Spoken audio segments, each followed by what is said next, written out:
Ni mwaka mwingine tena bila kuwa na mwakilishi kwenye tuzo za BET. Unajua hizi ndo tuzo ambazo Watanzania wengi hawana.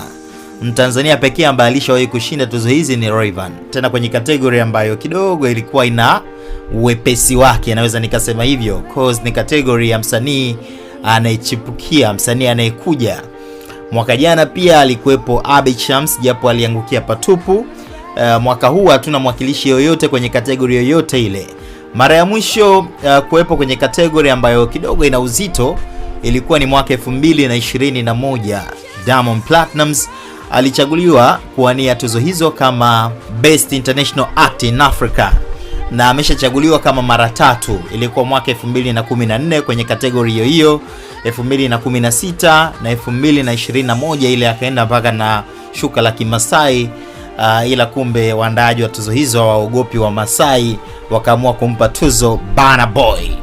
Sasa mwaka huu Diamond hayupo.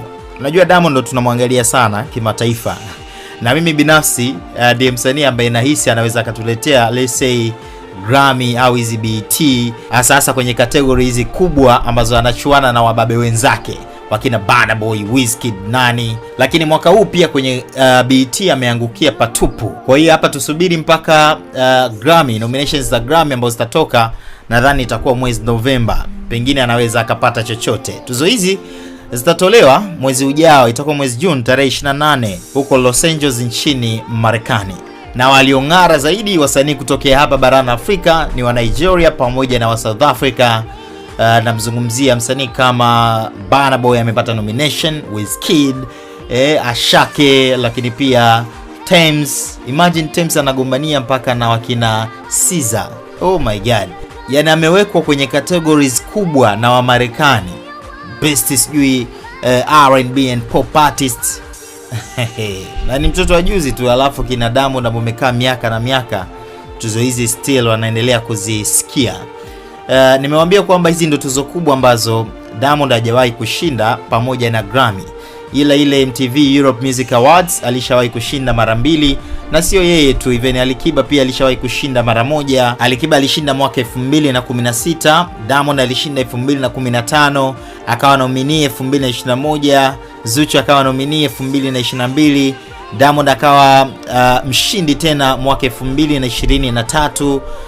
Diamond akawa nominee tena mwaka 2024. So zile naona wasanii wa Tanzania hapa wanazichezea kweli kweli. Harmonize pia alishawahi kuchaguliwa kuwania tuzo hizo, na nadhani ilikuwa 2019 sijui kitu kama hicho au 2020.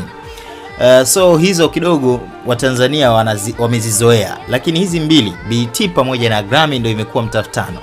Rayvanny ameshinda, hakuna msanii mwingine yoyote ambaye alishawahi kushinda. So hapa kwa Diamond tunasubiria maybe Grammy ambazo nominations zinatoka 2021, anaweza kapata chochote. Tusubiri tuone mambo yatakuwaje kuwaje. Ila swali langu kwenu, je, kutokuwa na mwakilishi mwaka huu kwenye tuzo za BET ni kwamba muziki wetu kuna mahali umestuck?